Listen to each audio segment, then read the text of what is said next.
యెహోవా యందు భయభక్తులు కలిగి ఆయన త్రోవల యందు నడుచు వారందరూ ఆశీర్వదించబడిన వాళ్ళని దేవుని వాక్యం చెప్తుంది. డబ్బు కలిగిన వారు ఆశీర్వదించబడిన వారా? ఓ పట్టు చీర కట్టుకుంటే ఆశీర్వదించబడిన వారా? లేకపోతే ఎదుటి వారికి అప్పు ఇవ్వగలిగిన, వడ్డీకి డబ్బులు ఇవ్వగలిగిన వారై ఉంటే ఆశీర్వదించబడిన వారా? అది కూడా ఆశీర్వాదం అని దేవుని వాక్యం చెప్పెను. కానీ మొట్టమొదటి ఆశీర్వాదం ఏంటంటే దేవుని యందు భయభక్తులు కలిగి ఆయన త్రోవల్లో నడుచుకోవటం కూడా ఒక ఆశీర్వాదం. మనం దేవుని త్రోవల్లో నడుచుకుంటున్న వారమై ఉన్నామా? We are really truly blessed. అసలైనటువంటి ఆశీర్వాదం ఎప్పుడు మనిషిలో వస్తుందంటే, మనిషికి వస్తుందంటే, ఎప్పుడు ఒక వ్యక్తి నిజముగా ఆశీర్వదించబడిన వాడు అవుతాడు అంటే, దేవుని వాక్య ప్రకారం 128వ కీర్తనలో చెప్పినట్టుగా దేవుని యందు భయభక్తులు కలిగి ఆయన మార్గములలో, ఆయన త్రోవలలో, ఆయన మాట చెప్పినట్టుగా ఆయన ఆజ్ఞలలో నడుచుకోవటమే ఒక ఆశీర్వాదం. దీన్ని ఎవరు ఒప్పుకుంటారండి? పేద వ్యక్తి ఉన్నాడు, దేవుని ఆజ్ఞల్లో నడుచుకుంటున్నాడు, త్రోవల్లో నడుచుకుంటున్నాడు, మార్గాల్లో నడుచుకుంటున్నాడు, తూచా తప్పకుండా దేవునికి నమ్మకంగా బ్రతుకుతున్నాడు, పవిత్రంగా బ్రతుకుతున్నాడు, యథార్థవంతుడుగా ఉంటున్నాడు, పాపమునకు దూరంగా పారిపోతున్నాడు. అట్టి వ్యక్తిని చూసి ఎవరైనా ఆశీర్వదించబడిన వాడని చెప్తారా? చెప్పరు. ఎందుకంటే మన కన్నులు, మన ఊహ దేనికి పరిమితం అయిపోయిందంటే, we linked the blessing with the money. మనం ఆశీర్వాదాన్ని డబ్బుతో, ఇహలోక సంబంధమైనటువంటి ఈవులతో ముడివేసేసాం. డబ్బుంటే ఆశీర్వాదమా? ఎవరు చెప్పారండి ఈ పిచ్చి లాజిక్లు? అలాంటప్పుడు ప్రపంచంలో కోట్లకు పడగలెత్తిన వాళ్ళందరూ ఆశీర్వదించబడిన వారా? అన్యాయముగా డబ్బు సంపాదిస్తున్న వారందరూ ఆశీర్వదించబడిన వారా? వడ్డీలకి డబ్బులు తిప్పుకుంటూ ఆ వడ్డీ డబ్బులతో ఆనందిస్తున్న వారందరూ ఆశీర్వదించబడిన వారు అవ్వాలి. మన లెక్కల్లో అవ్వాలి, ఆశీర్వదించబడిన వారు అవ్వాలి. దేవుని వాక్యం ఏం చెప్పుచున్నది? దేవుని యందు భయభక్తులు కలిగి ఉండడమే ఒక ఆశీర్వాదం. నిజంగా నీకు దేవుని యందు భయం ఉందా? నువ్వు ఆశీర్వదించబడిన వ్యక్తివే. దేవుని యందు భయభక్తులు కలిగి భయముతో భక్తి చేస్తూ ఏ విధమైనటువంటి లోక సంబంధమైన వాటికి తావు లేకుండా, భయము కలిగి అబద్ధం ఆడకుండా, దొంగతనము చేయకుండా, మోసము చేయకుండా, పొరుగువారి భార్యను ఆశించకుండా, పొరుగువారి భర్తను ఆశించకుండా, ఎదుటివారి సొమ్మును ఆశించకుండా, ఎవరిని మోసము చేయకుండా, ఎవరి పొట్టలు కొట్టకుండా, ఉన్నదానితో తృప్తిపడి బ్రతుకుతున్నటువంటి ఆశీర్వాదకరమైన బ్రతుకు నీది. ఒకవేళ నువ్వు అలా జీవిస్తూ ఉంటే, మీ దగ్గరికి ఎవరైనా వచ్చి మీరు చాలా పేదవారిగా ఉన్నారు, మేము చాలా ఆశీర్వదించబడ్డాం, ఇదిగో నా చేతిలో లక్షలు టర్న్ అప్ అవుతూ ఉంటాయి, ఎప్పుడు నా అకౌంట్లో ఎప్పుడు లక్షలు ఉంటాయి, నా అకౌంట్లో ఎప్పుడు చూసినా లక్షలు ఉంటాయి, ఎంత ఖర్చు పెట్టినా అని చెప్తే వాళ్ళు నోరు మూయించాలి.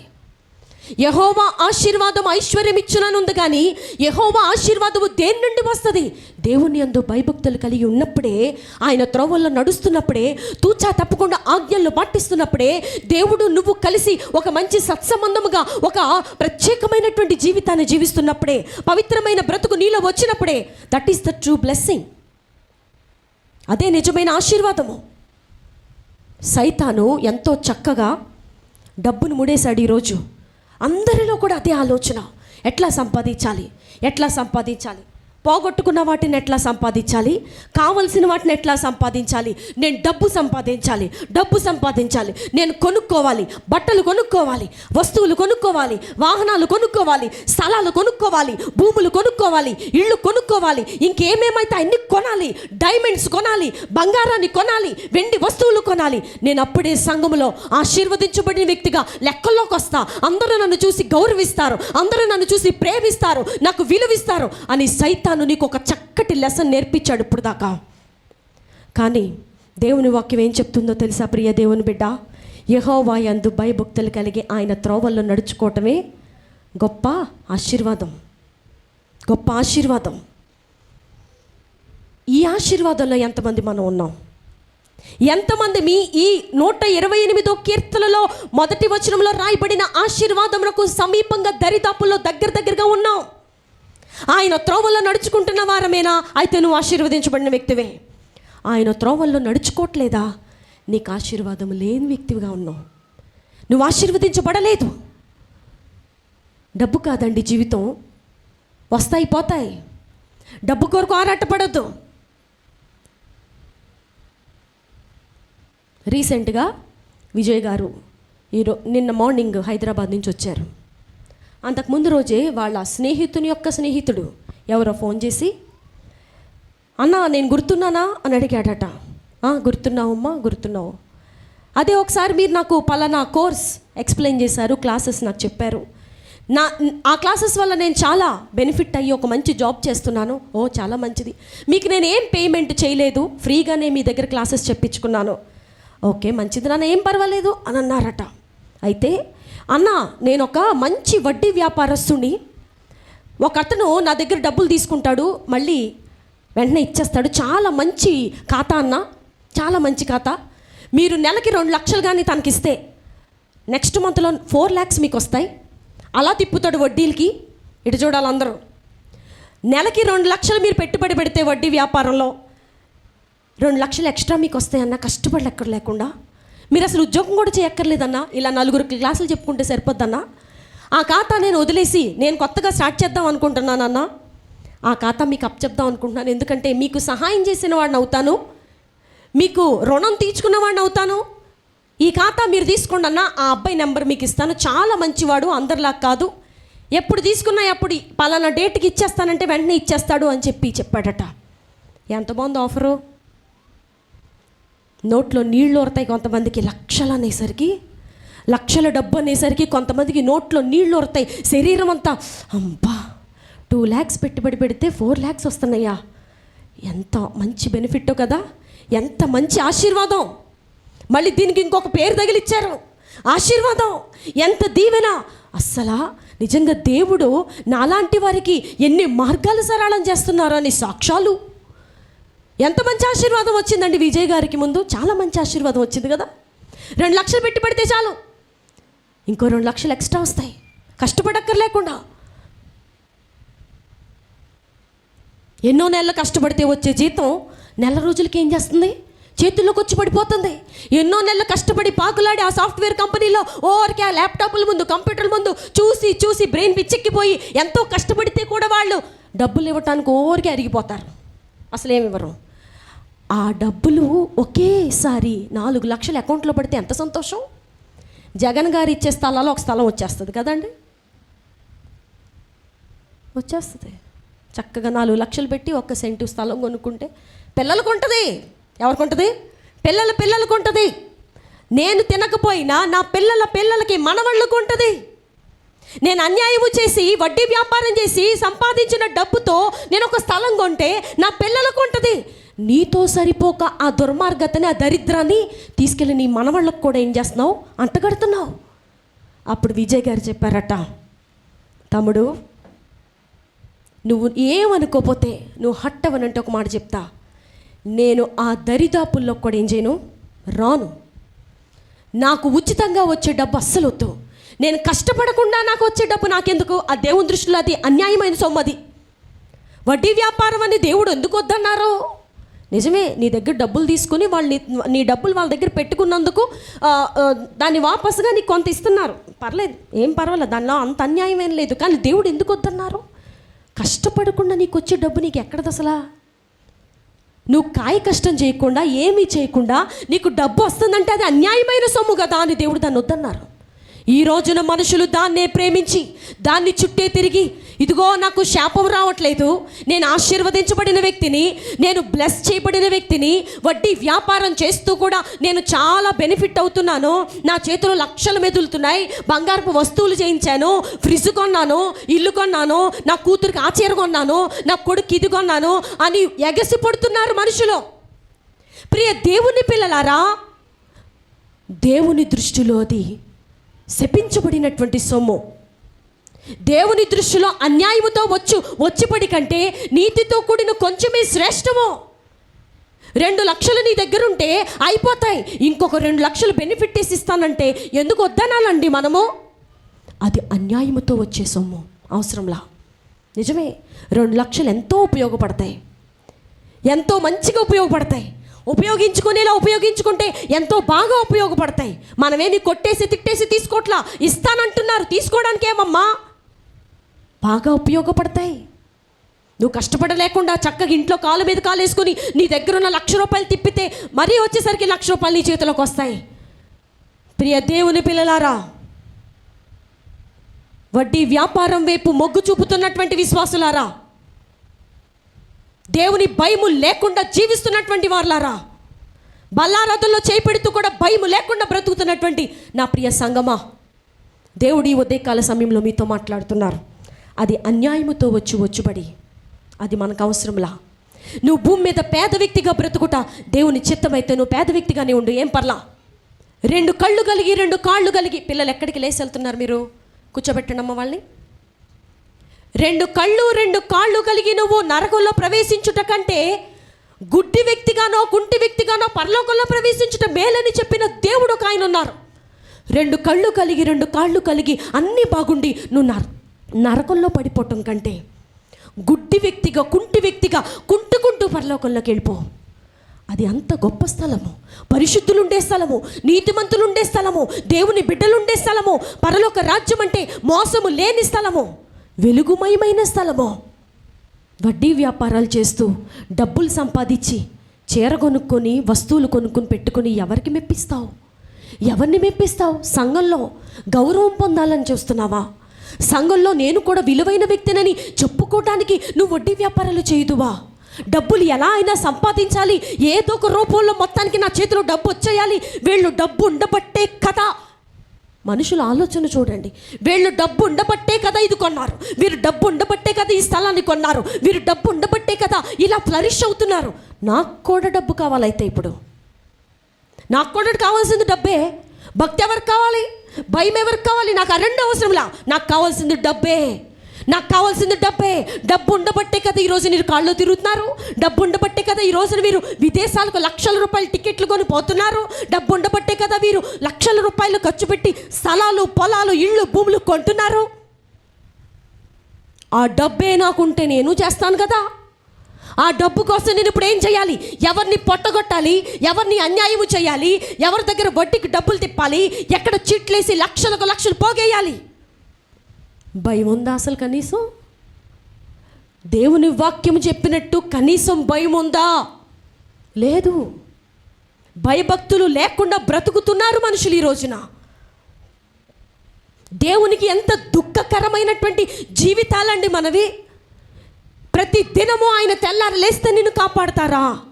ప్రతి దినము నీకు కంటికి రెప్పలాగా నీకు యాక్సిడెంట్లు అవ్వకుండా, నీకు తిన్నది అరిగేటట్టుగా నిన్ను కాపాడుతున్నటువంటి దేవునికి నువ్వు ఇచ్చే ప్రతిఫలం ఏంటి? నీ ఇష్టం వచ్చినట్టు భయం లేకుండా జీవించటమా? నీ ఇష్టం వచ్చినట్టు భయం లేకుండా మాట్లాడటమా? నీ ఇష్టం వచ్చినట్టు భయం లేకుండా ఏ సమయానికి పడితే ఆ సమయానికి మందిరంలోకి వచ్చి కూర్చొని వెళ్ళిపోవటమా? నీ ఇష్టం వచ్చినట్టు ఎక్కడ పడితే ఏది చూస్తావో, ఎక్కడికి పోతావో, ఎవరిని పిలుస్తావో, ఎవరు బండి మీద పోతావో తెలియనటువంటి జీవితమా? భయము కలిగి బ్రతికే వారంగా మనం ఉండాలి. దేవుడు అదే మాట్లాడుతున్నారు ఈ ఉదయకాల సమయంలో. భయం లేకపోతే ఎట్లా భక్తి చేస్తున్నామని ఎట్లా చెప్పాలండి? భయము భక్తి 2 కలిసే భయభక్తులు అనే మాట పుట్టుకొచ్చింది. యెహోవా యందు భయభక్తులు. దేని యందు భయభక్తులు? మనకు పని చేసే చోట వాళ్ళందరి ముందు భయభక్తులు కాదు, వాళ్ళ యందు భయభక్తులు కలిగి ఉండాలి. కానీ దేవుని వాక్యం ఏం చెప్తుంది? దేవుని అందలి భయము, దేవుడంటే భయము, దేవుని మార్గంలో నడుచుకోవటం అంటే భయము. అమ్మో, నేనేంటి ఈ రోజున ఇలా నడుస్తున్నాను? నా నోటి మాట ఏంటి కొంచెం దురుసుగా వచ్చి నా భర్తని ఇబ్బంది పెట్టే మాట మాట్లాడుతున్నాను? అసలు కొంతమంది భార్య భర్తలకు దేవుని భయమే లేకుండా వాళ్ళు బల్లారాధన తీసుకుంటున్నారు మన సంఘంలోనే. ఎక్కడో దాకా మనం ఎందుకు పోవాలి? ఎక్కడో దాకా మనం ఎందుకు వెళ్ళి ఎవరి గురించో ఎందుకు చెప్పుకోవాలండి? మన సంఘంలో ఉన్నటువంటి భార్యలకి భర్తలకి దేవుని భయం ఉందా? నేను ఎవరినో హర్ట్ చేయడానికి, ఎవరినో బాధించడానికి ఇక్కడ నిలబడలేదు, గమనించాలి. దేవుని పక్షముగా మీతో మాట్లాడుచున్నాను. దేవుని భయం కలిగి మీరు జీవిస్తున్నారా? ఓ భార్యలారా, భర్తలారా, మీరు మీ భార్యలను దేవుని అందలి భయము కలిగి ప్రేమిస్తున్నారా? భార్యలారా, మీ భర్తలకు లోబడి ఉంటున్నారా? దేవుని అందలి భయము చేతనే మీరు లోబడి ఉంటున్నారా? మందిరంలోకి వస్తేనేమో మాట్లాడుకుంటున్నట్టు నటిస్తున్నామా?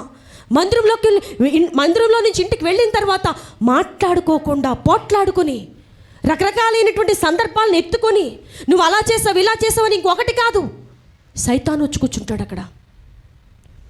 మీ భార్యలను దేవుని అందలి భయము కలిగి ప్రేమిస్తున్నారా భర్తలారా? మరి అలా లేనప్పుడు మనం భక్తి కలిగిన వారం కాదు, మనం భయము కలిగిన వారం కాదు. అవునయ్యా, నీ భార్య అందంగా కనిపించదు, నీ భార్య డెలివరీలు అయ్యి ఆపరేషన్లు అయిపోయి ఒళ్ళు వచ్చేసి ఉండొచ్చు, సహజంగా జరిగేదే, కొత్తగా చెప్పాల్సిందేముంది? నువ్వు చేయించుకుంటే నీకు తెలుస్తుంది. నేను అప్పుడప్పుడు విజయ్ గారిని అంటూ ఉంటాను, మన పర్సనల్స్ అసలు చెప్పం, సందర్భం వచ్చింది కాబట్టి. ఏమంటానంటే, మీకు అన్నీవి లోపలికి ఎక్కేవే తప్ప బయటికి పోయే ఏమున్నాయి మీకు అంట. లేడీస్కి అయితే ప్రతి నెల సమస్యే. ఒక ఆపరేషన్ జరిగిందంటే ఎంత బ్లడ్ లాస్ అవుతుందండి? ఇంచుమించుగా 1.5 లీటర్ ఎంతో చెప్తారు. మాకు అన్నీ బయటికి పోయాయే, మీకు బయటికి పోయే ఏమున్నాయి? అన్నీ లోపలికి ఎక్కేయే అంట. నవ్వుకుంటారు. పురుషులందరికీ కోపం వస్తుండొచ్చు, కానీ అది నిజమే. నీ భార్య వివాహ సమయంలో ఉన్నటువంటి అందంగా, అంత యవనంగా ఈరోజు నీ కనపడకపోయి ఉండొచ్చు. అది ముఖ అందమే. శిథిలమైపోయే ఈ శరీరం కోసం ఆశపడతావేంటి? కొరుక్కుని తింటావా శరీరాన్ని? అది కూడా రక్తం మాంసమే కదా. అదే భార్యకు ఒకవేళ కాళ్ళు కుళ్ళిపోయి పురుగులు పట్టేస్తే ఎంత అందంగా ఉన్నావు అంటారా? నువ్వు ముందు అర్జెంటుగా మీ అమ్మగారింటికి వెళ్ళిపో, ఎవరు చేస్తారు ఇక్కడ నీకు అని చెప్పి ఆర్డర్లు వేసేవాళ్ళు ఉంటారు. ప్రియ దేవుని పిల్లలారా, శరీరాన్ని చూసి ప్రేమించే భర్తలు, భార్య కొంచెం లావెక్కినా, భార్య కొంచెం నల్లగా ఉన్నా సంవత్సరానికి వారికి ఇష్టం తగ్గిపోద్ది. ఎవరికో తెలుసా? శరీరాన్ని చూసి ప్రేమించే వారికి. గమనించాలి. నీ భార్య శరీరాన్ని చూసి నువ్వు ప్రేమిస్తున్నావు, భర్తవై ఉన్నావు అనుకో, నీ భార్య 10 సంవత్సరాల ముందు ఉన్నట్టుగా ఈ సంవత్సరం లేరు కాబట్టి నువ్వు పరస్త్రీని ఎత్తుక్కుంటావు. ఎందుకంటే నీకు యెహోవా యందు భయభక్తులు లేవు, కోల్పోయావు. పైగా శరీరాన్ని చూసి ప్రేమించావు. ఒక లోక సంబంధమైనటువంటి ఆశ, లస్ట్తో నువ్వు పెళ్లి చేసుకున్నావు అంతే తప్ప ఇది దేవుని సంబంధమైనది. వివాహం అనగా దేవుని నుండి వచ్చినది. ఈ వివాహ వ్యవస్థ దేవుడు సృష్టించారు. ఈ వివాహం వల్ల దేవుడు మా ద్వారా వ్యక్తపరచాలనుకున్నది ఏంటి? సమాజానికి ఒక మంచి భార్యాభర్తలు, వీళ్ళిద్దరు కలిసి పిల్లల్ని కానీ వారిని దేవునికి నచ్చినట్టుగా, దేవుడు మెచ్చినట్టుగా పెంచాలి అనే ఉద్దేశంలో లేవు. You are purely seeing her body, అంతే. శరీరాన్ని చూసి ప్రేమించేవారు ఖచ్చితంగా ఆ భార్య వివాహమైనప్పుడు ఉన్నట్టు ఉండకుండా ఒక 10 సంవత్సరాల తర్వాత ముసలైపోయి, లేకపోతే పిల్లల్ని కానీ లావ్ అయిపోయి బాగా కనిపించారనుకోండి, తిడతారు, కొడతారు, పుట్టింటికి పంపుతారు, ఇష్టపడరు, ఆమెతో జీవించుటకు ఇష్టపడరు, ఆమెతో తమ ప్రేమను పంచుకోరు, ఆమెకు కనీసం ఏ రకమైన బాధ్యతను చూపించరు. ఎందుకంటే వీరు దేవుని యందు భయము లేనివారు. అదే మనసును ప్రేమించిన వారు, భార్య మనస్తత్వాన్ని ప్రేమించిన వారు, ఈ స్త్రీ ఉండబట్టే కదా నేను సమాజంలో ఒక సంసారిగా తిరుగుతున్నాను, ఈ రోజుకి నాకు వివాహం కాకుండా ఉంటే పెళ్ళిగానోడు ఆడికేం తెలుసురా అని అంటారు కదా నన్ను. వీడేంట్రా మనకు నీతులు చెప్తున్నాడు, సరిగ్గా పెళ్లి చేసుకోలేకపోయాడు కానీ అని అంటారు కదా. నా భార్య నా జీవితంలోకి వచ్చి నన్ను ఒక కంప్లీట్ ఫ్యామిలీగా చేశారు.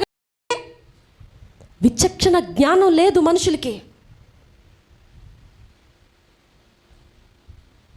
నీకు వండి పెట్టాలి, నీ బట్టలు ఉతకాలి, ఇస్త్రీ చెయ్యాలి, బాత్రూమ్ మీద బట్టలు వేయాలి, నీళ్లు తోడాలి, నువ్వు కన్న పిల్లల్ని పెంచాలి. వాళ్ళు ఎంత ఏడిపించినా అటు తీసుకెళ్ళు, నాకు చాలా బిజీ ఉంది, నేను అబ్బో అటు తీసుకెళ్ళి పిల్లల్ని అటు తీసుకెళ్ళిపో, నేను ఆఫీస్ వర్క్లో ఉన్నాను తీసుకెళ్ళిపో, మీటింగ్లో ఉన్నాను తీసుకెళ్ళిపో. మాట్లాడారంటే చంపేస్తాను. అలా అంటున్నావు. మరి ఎవరి కోసం కన్నావు పిల్లల్ని? నువ్వు కన్న పిల్లలు, నువ్వు పెళ్లి చేసుకున్న భార్య అంటే అంత అసహ్యమా? కాలుతో తన్ని అంత చీపురు కట్టలాగా తోసేసే మాటలా?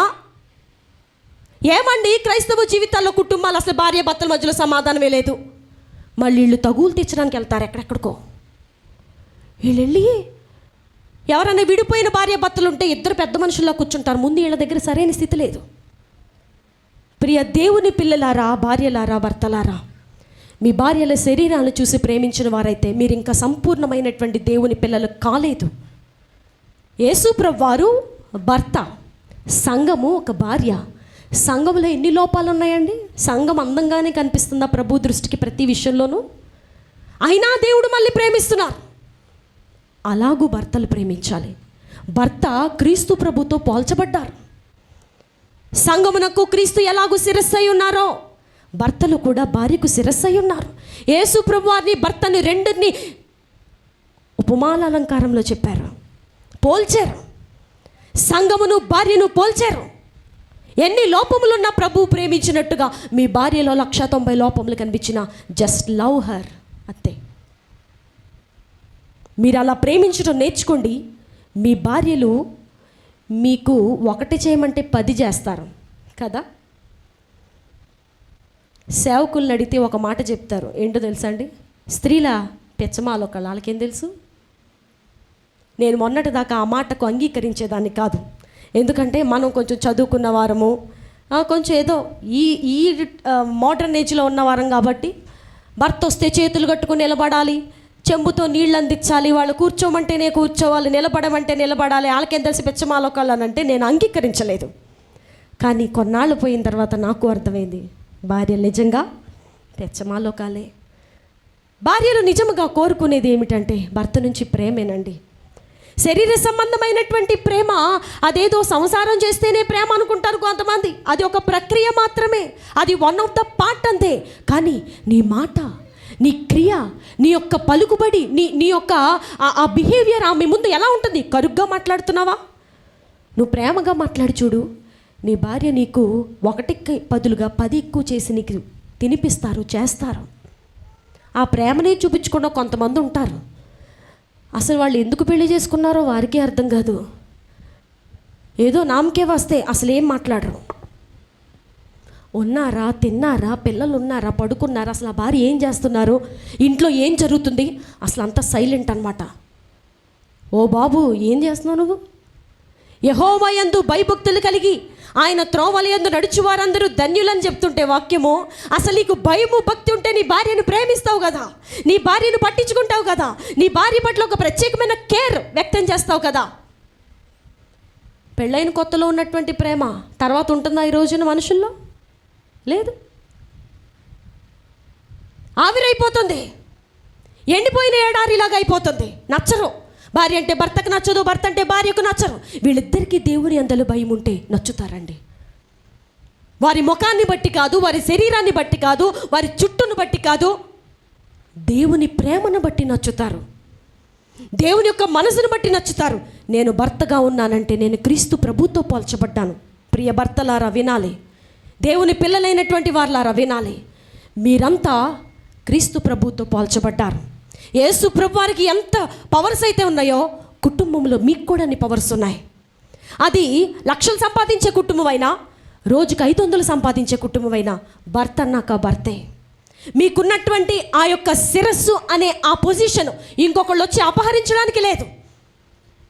మీరంత తెలివైన వాళ్ళు కాకపోయినా, అంత చదువుకున్నవారు కాకపోయినా, మీకంటే మీ భార్య ఎక్కువ చదువుకున్నా, మీకంటే మీ భార్య అందముగా ఉన్నా, మీకంటే మీ భార్య ఎక్కువ సంపాదిస్తున్నా, your position can't be replaced with your wife. మీ పొజిషన్ని మీ భార్య వచ్చి రీప్లేస్ చేయలేరు. ఆమె ఎంత జ్ఞానవంతురాలైనా మీ కిందే. అణిచిపెట్టేమని నేను చెప్పట్లేదు, కానీ మీ తర్వాతే, మీదే అప్పర్ హ్యాండ్ ఉన్నటువంటి భర్తలు ఏం చేయాలి? కుటుంబాన్ని సరిగ్గా భక్తిలో నడిపించాలి. మీరు మొదట భయభక్తులు కలిగి జీవించాలి, మీ కుటుంబాన్ని భయభక్తుల్లో నడిపించుకోవాలి. మీరే దారి తప్పిపోతే, భర్తలైన మీరే దారి తప్పిపోయి భయం లేకుండా, భక్తి లేకుండా, ఏదో నామకే వస్తే కింద భక్తి చేస్తూ మందిరానికి వెళ్దామలే అని మీరే నీరు గారిపోతే భార్య ఎక్కడ భక్తి చేస్తారు, భర్త ఎక్కడ భక్తి, పిల్లలు ఎక్కడ భక్తి చేస్తారు? వారు కూడా నీరు గారిపోతారు అంతకంటే ఎక్కువగా. చాలామంది అంటారు, ఏమండి భర్త తిన్నాక ప్లేట్ తీయకూడదండి.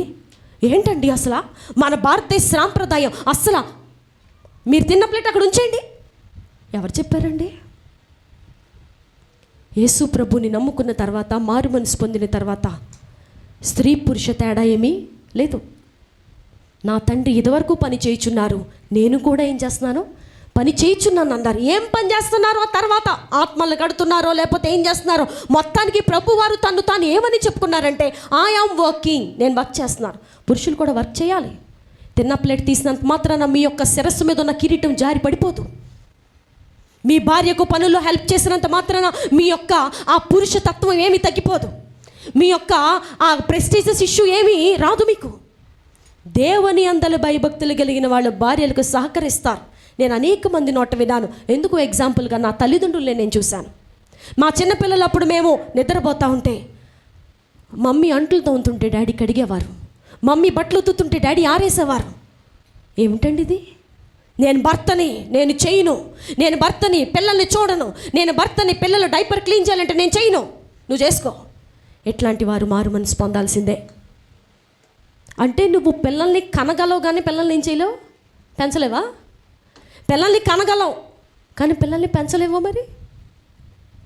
ప్రియ దేవుని పిల్లలారా, క్రైస్తవ్యంలో ఏమి నేర్చుకుంటున్నాం మనం? భర్త అయినంత మాత్రాన కడిగిన ముచ్చులా కూర్చోమని దేవుని వాక్యం చెప్పిందా? మీ భార్యలను ప్రేమించినప్పుడు మీ భార్యలకు సహకరిస్తారు మీరు ప్రతి పనిలో. కొన్నిసార్లు ఆమె లేవలేకపోతారు, నడునొప్పి అంటారు, ఎందుకంటే డెలివరీలు అయి ఉంటారు కాబట్టి, రక్తం పోతుంది కాబట్టి ఆమె పట్ల ఒక బాధ్యత కలిగి ఉండాలి. అమ్మా నువ్వు తిన్నావా? నువ్వు తిన్నావా అనేవారు చాలామంది ఉన్నారు.